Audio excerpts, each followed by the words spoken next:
एक बड़े भारी पीपल के पेड़ के तले एक तीतर रहता था। उसका घोंसला पेड़ के ठीक नीचे एक बिल में था।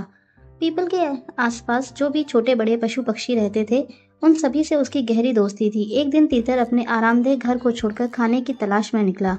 बहुत दूर उड़ने के बाद वह एक धान के खेत में पहुंचा। उन दिनों फसल पकने पर थी। धान के पौधों में चावल के दाने तैयार हो चुके थे और चावल तीतर का मनपसंद खाना था।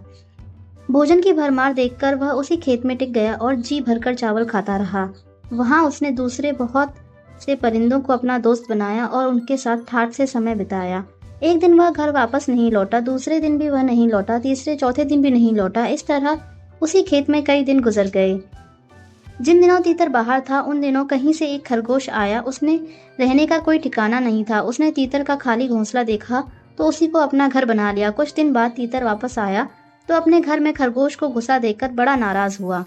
तुम यहाँ क्या कर रहे हो? उसने पूछा। यह तो मेरा घर है। तुम्हारा? खरगोश ने कहा। जब होगा तब होगा, अब यह मेरा घर है। मैं यहाँ एक दो नहीं, कई दिनों से रह रहा हूँ। लेकिन तुम रह कैसे रहे हो? तीतर ने कहा। यह घर मैंने अपने लिए अपने ही हाथों से बनाया है। मैं जिंदगी भर इसी घर में रहूंगा। यकीन नहीं आता तो पड़ोस में किसी से भी पूछ सकते हो। मैं क्यों पूछूं? खरगोश ने कहा।